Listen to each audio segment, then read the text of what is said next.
So, Mark, I think I'll probably just give a bit of an overview for everyone on the services of FEFO, but actually how BSA have used them over the years. If I reflect on the last couple of years, FEFO have done everything for us, from an initial gap analysis on our systems and some bow tie risk analysis workshops to understand what critical controls we should be having in place as it fits in with our risk profile. I guess the other additional things early on in the FEFO space was they helped with some overflow resourcing, where we were having some challenges in having senior safety professionals to support a lot of projects and respond to some operational needs. So Mark and the team stepped in and led that at the time, in addition to invested serious into investigations along the time. Mark, and we've also recently done our HSE index as well, which has helped really align our safety strategy with valuable feedback from our people. Over to you, Mark.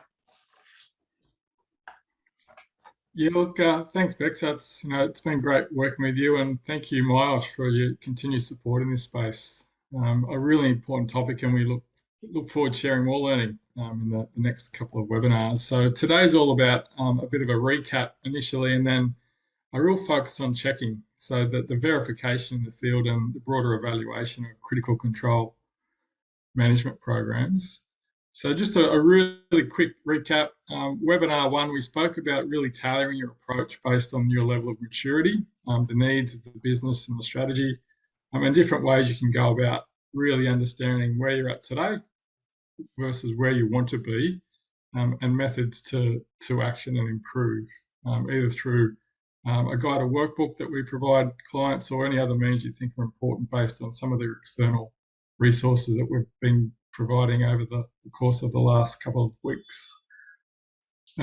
As we step through the approach, we've really started to focus in rolling out a critical control management program to align with the international standards on management systems, with the view that most organisations are familiar with the approach, and it's just a great way to integrate critical control management into what you're potentially doing already. So we started off with identifying material unwanted events, and then we spoke with Adam and Terry around, well, what is a critical control based on those material unwanted events. And then we explained different methods of how to set expectations and standards with Caitlin, and in particular the 70-20-10 rule on building capability and high levels of performance. So now that I guess the foundation's set, and there's a level of execution, if you like, it's really, how do we check that things are going well? Here's a really good case study of an organisation that we work with that have implemented or had implemented a critical control management system, and they went through the process. They identified the material unwanted events, but they sort of dropped the ball, if you like, on the implementation and struggled to really get traction on effective implementation. So on the screen here is just an example of a couple of material unwanted events in working at heights, or electrical isolation or electrical activity, working with electricity. And for this organisation, they chose not to set targets on volume. They wanted to make sure they were driving the right behaviour around shared learning and conversations before setting targets, because they thought that might drive the wrong behaviour. They also set some critical control effectiveness targets to better understand, well, where do we want to reach? What's our goal in terms of effectiveness? Where they fell down is, despite having identified those material unwanted events, the actual activity that was taking place based on volume was focused on first aid and more trivial matters, which wasn't really aligned with the initial intent. So I don't think there's anything wrong with checking first aid boxes and saline solution, but in terms of the level of activity and resources applied, it wasn't necessarily an area that they wanted to focus. So they were spending a lot of time, energy and resources potentially on the wrong area. From your perspective, Beck, I mean, do you have any learning or challenges in around the verification and the setting of targets? I think on this one, I guess in my experience, what I have seen is lots of client-driven requirements where you have to be hitting the numbers of getting PPE checks or first aid checks or those sorts of things. So I think it's a balance of, certainly when you see safety professionals these days, it's really focusing on the metrics that matter, focus on the stuff that's going to actually have the biggest impact to lower consequence of that catastrophic event happening. At I guess, a point in time when we were undertaking some work at heights checklist, what we did find was that as we increased the number of working at heights checklists, we actually saw a decrease in our high potential incidents in the working at heights category. So there was a correlation. It might have been good luck, or but it actually, the numbers did speak for themselves at that point in time. Probably for you, Mark, one of the things I'm interested in understanding is, how do you, an effectiveness rate, what is that made up of? How do you get that percentage? Because it's not just, have we done 42 work at heights checklists, it's actually, what is that effectiveness score and what benefit do you get from that? Yeah, so I tend to use the analogy of quality versus quantity, and it comes back to the performance standards that the organisation initially sets. So for some organisations, it's observations in the field, and that could be a checklist of, is the critical control effective or not? Yes, no, and an aggregation of those numbers. For other organisations, it could be some sort of automated mechanisms where there's a self-detection system that happens automatically, and it feeds into some other sort of system. So again, not a one size fits all, but usually what we promote is to try and focus on the quality of the control versus the volume of activity. Okay. So in terms of where to check, so this is a really important slide when we think about that, depending on your supply chain or the life cycle of your asset or project, there's going to be different levels of risk based on either a geographical location, the time of projects, or the supply chain milestone. A really good example is food safety. So in food safety, there's ISO standards on these sorts of things that talk about critical control points, and the critical control example typically used is temperature in food. So whether that's at the point of purchase or receipt or storage, or even cooking and then delivering the food, at different points along the supply chain, food temperature may need to be at different levels and need to be checked in different ways. And so, Beck, I know that you're not working in the food safety industry, but from your perspective, how does this then relate to PSA? So I think what's important when I reflect on this approach and this slide, Mark, is actually understanding the risk profile for any new project or contract at bid or tender point. So I guess from bidding the work and understanding all of those sort of critical controls. So you price it correctly is one of the important things operationally. But then also then you can pick that up through and actually, I guess, flows through nicely through, the construction phase or mobilisation phase of the project. And at those sorts of points, you can actually, from my perspective, increase checks, or that, you might actually say, well, as we're mobilising the project, the working at heights risk is actually far more prevalent because we're using X amount of EWPs, or there's increased risk because there's more people. You can actually overlay then, I guess, the numbers and your focus areas at different phases of the project, as it relates to when that risk really does come to fruition or when the likelihood is increased.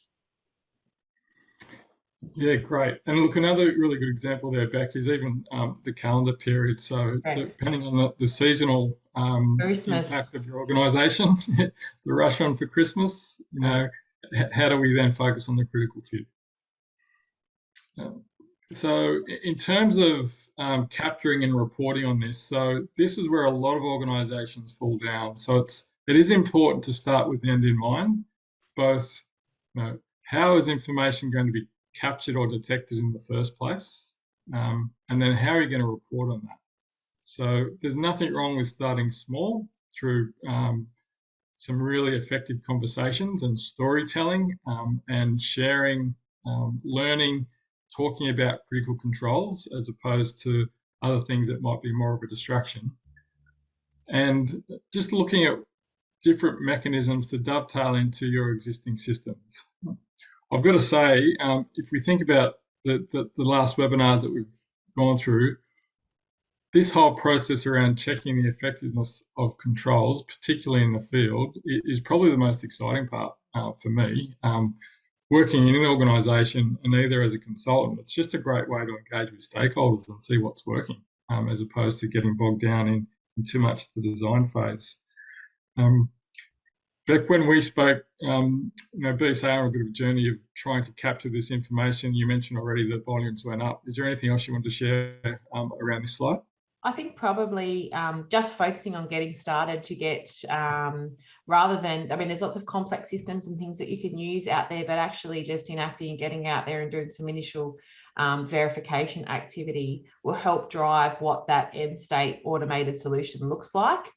Because it does change over the period of your critical control program, what you think you want when you first start and what will work for the business, and the business will change throughout that period too.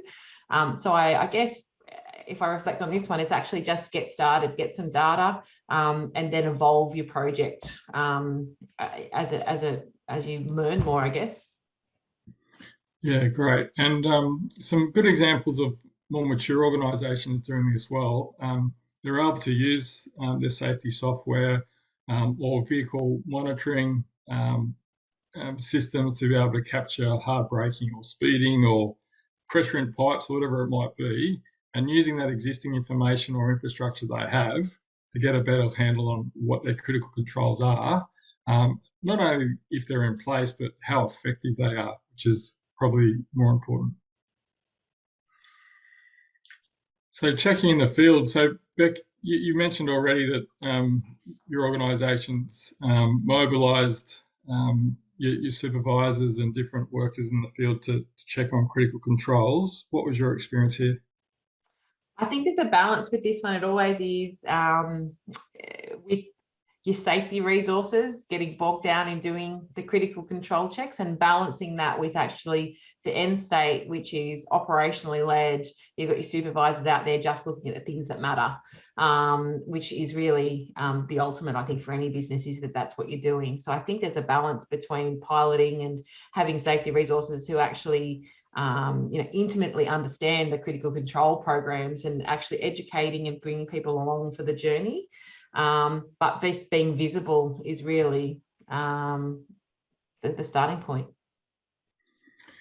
Yeah, and look, apart from being visible, or in addition to being visible, the other challenges many organisations face is how to actually conduct a verification check in the field effectively. So what we've got here, and hopefully it works, is Annette Gray. So Annette used to be on our advisory board and is a leadership coach, and she'll talk a little bit about her approach on coaching and obtaining feedback as it relates to, in this circumstance, related to the health and safety index. But if we apply the same principles of critical control checks, the learning is still very similar.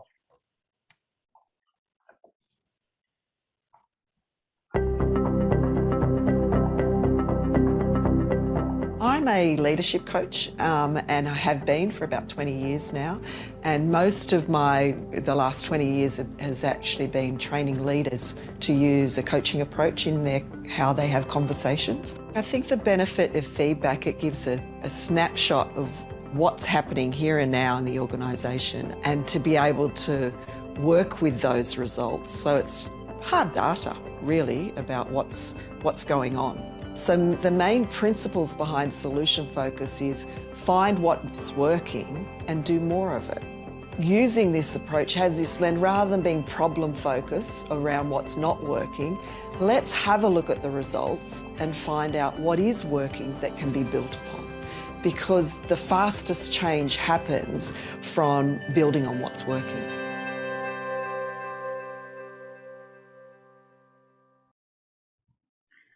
So a super powerful message from Annette, and I've learned a lot from Annette in terms of how we provide feedback as an organisation, either be it related to the health and safety index or just general performance, and also one-on-one conversations. So this diagram here that talks about different mechanisms to obtain and work with individuals in providing feedback, just trying to find that balance between acknowledging the past and things that might be challenging, but then being solution focused. So asking questions around the future, around what's working, where do you want to go, what are some of your challenges, acknowledging that, what will you do more or differently, with the view of trying to focus on the positives as opposed to getting bogged down on what's not working.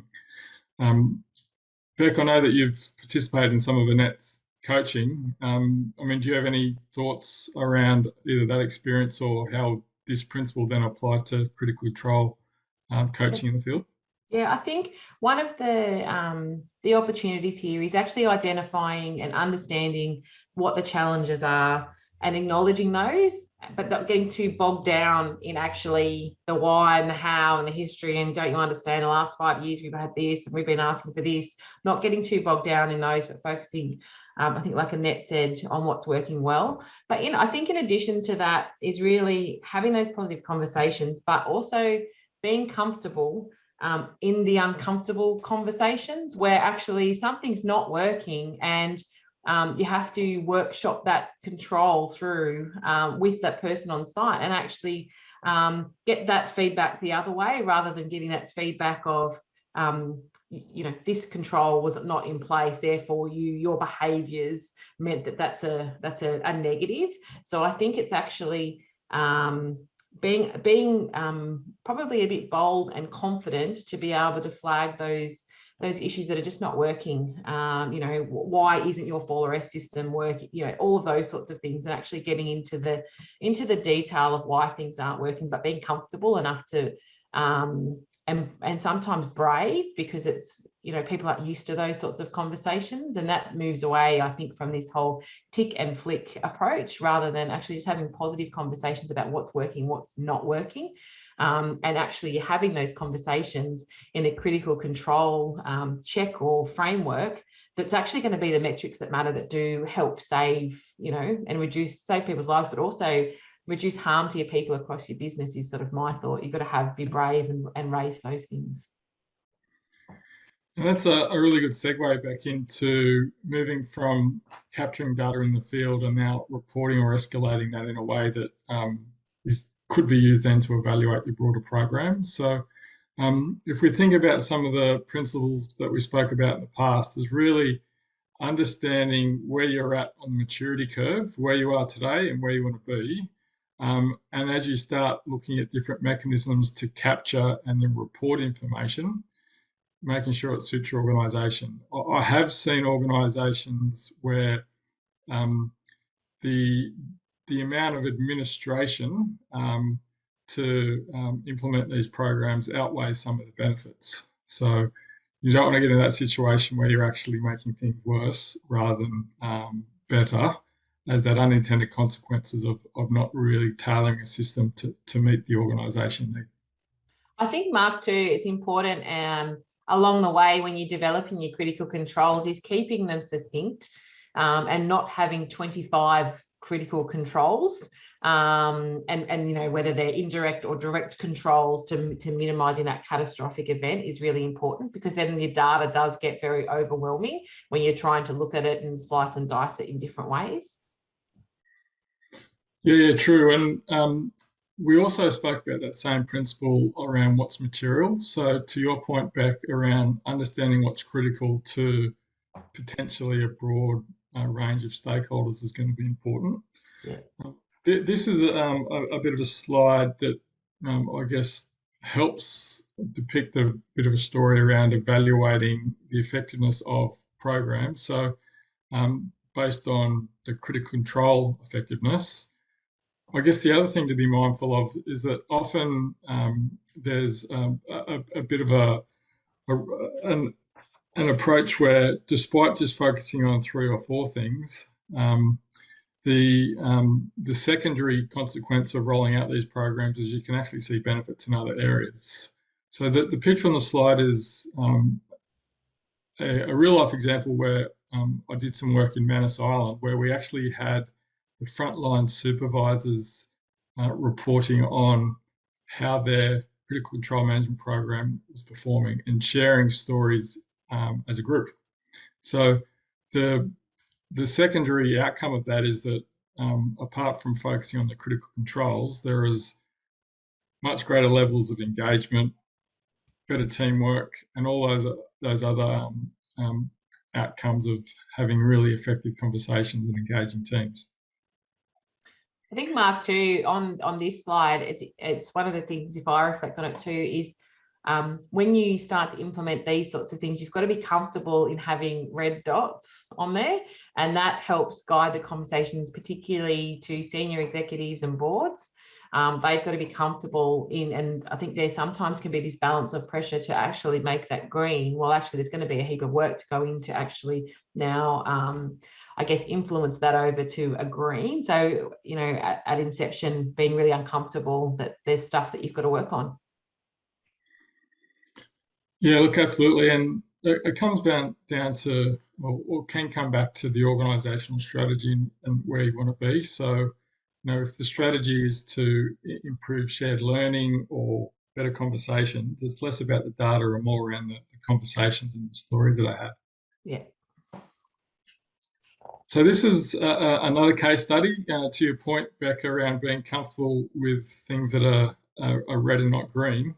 If it's always green, you've got to raise some alarm bells around, you know, how are we actually going to improve if everything's always perfect?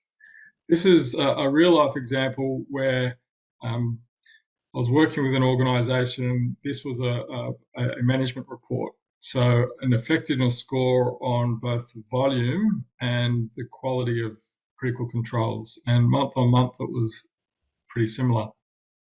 By digging a little bit deeper, what we determined was that what they were actually checking were things like first aid boxes and PPE that wasn't necessarily aligned with what they intended to do. And that the people weren't going out into the field to check that. So what they were getting was a bit of a false perception of what was reality. So in shifting the dial, being comfortable with scores that weren't necessarily perfect, despite the scorecard looking very red, over time, what we actually saw was a reduction in safety violations with an increase in critical control checks, and also a reduction in high potential impact, or as Beck alluded to in her organisation, they called them high potential incidents, as well as a reduction in safety violation breaches. So Beck, I'm not sure if this is exactly what happened in BSA, but does this sort of picture resonate to your experience as well? Yeah, absolutely. And I think it is, as you start to do the work, and the automation of the reporting for me when I look at this is key, because as you know, businesses drive lean businesses and all of those sorts of things, you've got to be able to have systems to be able to capture this stuff. And that's probably one of the challenges we've had is being able to actually have that up in dashboards, and we've now progressing well through to that, which makes it makes being able to have conversations and influence at an executive and a senior management level to a point where you've got executive managers going, you know, how have we not refined this critical control program, because that's the stuff that matters. I think yeah, and absolutely being able to link it into high risk areas as well. Yeah, and isn't it refreshing to shift the conversation and mindset from the classification of injury through to absolutely the quality of the control and a positive solution-focused approach? So I'm mindful of the time. We've got about 5 minutes left, so we'll have to sort of rush through the back end to be able to have time for the poll and Q&A too. So this is just a real recap really around a few pitfalls and leading practices. So opportunities are to really focus on verifying critical controls in the field as opposed to sitting behind a desk. As Annette says, ask what's working well and do more of it. One pitfall that is also very common from my experience is getting too focused on the data, with the understanding that regardless of what the data says, you're going to get potential additional benefits and offshoot benefits of having effective conversations and the indirect benefits of having a critical control management program that's working really well. As Beck said, let's focus on the critical few, don't have too many, and really be mindful of the amount of administrative burden that you potentially could create for your organisation, which may offset some of those benefits. I think, Mark, Sarah, time for a quick poll. Yep. I was just going to add to that one, just making sure that you don't wait for the Rolls-Royce solution and just get started is probably something I'd add to that last one, and making sure you've got the exec and board on board, for want of a better term. Yeah, no, that's a really good point. I'm sorry, Beck, I'm sort of rushing through the back end here, but Okay. I think that's a really good point. Getting started, not necessarily waiting until you've got that Rolls-Royce solution sounds really critical. So, Sarah, I'll hand things over to you for the poll, and as you're doing that, I'll check some of the Q&A and chat. So the poll here today is what topics would benefit your organisation, ranging from A through to E. Hopefully you can select more than one. And they range from a verification schedule based on material unwanted events, all the way through to some sort of critical control reporting templates that you could use in the absence of having any software. Hey, Mark, so there's a question here from Peter. Good outcomes, but how do you get managers to make time to challenge current critical controls? Has he got a magic answer for that one? Because I guess in my experience, unless you take something away and replace it with the criticals, then that's a bit tricky. And I would probably just challenge then, you know, the critical controls are there, and the word critical is because it will prevent that major unwanted event or catastrophic event, however you say it. And I do honestly have seen the outputs of focusing on the stuff that matters rather than the stuff that actually is just there to tick a box for, you know, accreditations and audits and things like that. But just focus on stuff that will make a difference to your people is how I would approach it. But, you know, Mark, what's your thoughts? Yeah, look, I think taking stuff away, as you say, Beck's really important. What I've seen work well is actually demonstrating to teams that we can actually give you time back. So it's not necessarily adding more. Potentially, you can take stuff away. So if you can demonstrate and sell that you're actually making their life easier by focusing on the critical few, there's an opportunity, as well as apart from taking stuff away, is potentially just integrating into what they're doing already. I think there's also a good comment here from Luke, as we're doing the critical control checks, is actually looking for improvements when you're verifying effectiveness, not just the controls that aren't there. So I think that really aligns with Annette's feedback, is actually focusing on the stuff that works too.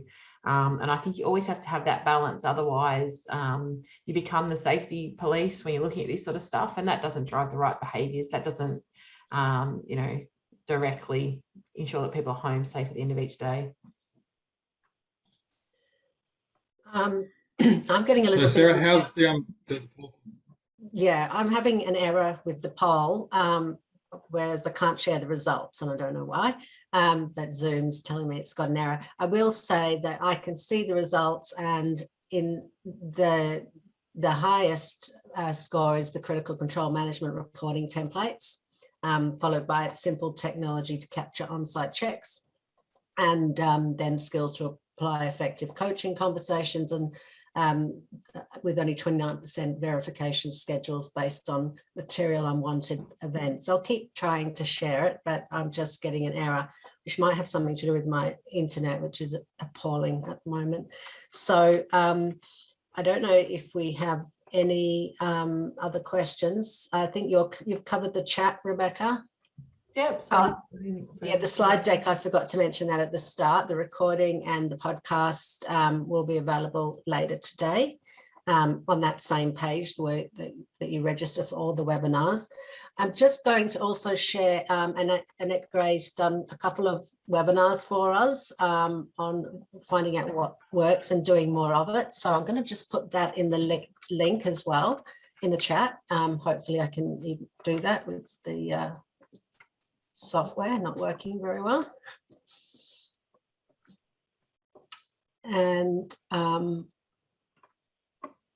is there anything else you want to say, Mark?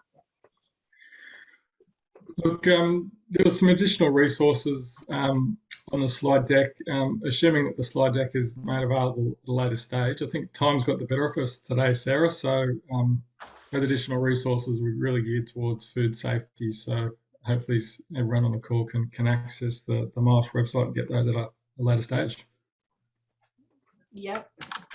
Okay, so there's the webinars from Annette.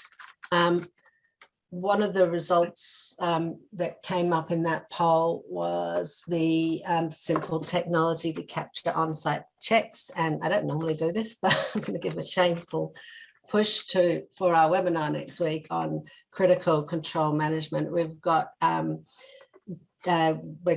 Josh Bryant joining us, but the MARSH team are actually going to present a game-changing digital bow tie together with critical control management and smart inspections.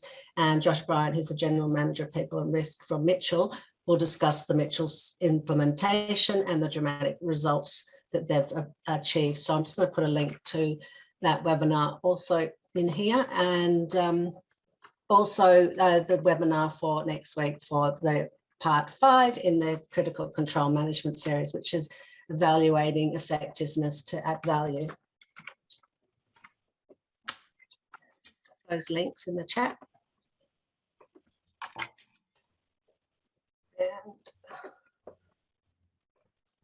And the MARSH webinar is here, and that's 2 webinars next week, Wednesday and Thursday. Hopefully internet is good. All right, so I think there was some great feedback in the chat, Mark, and thank you, Rebecca, for joining us today. That was great. All right. Thanks, Sarah. Thanks, Mark. Great. Thank you. Thank you. Thanks, Sarah. See you back. Bye. Bye. Okay, bye.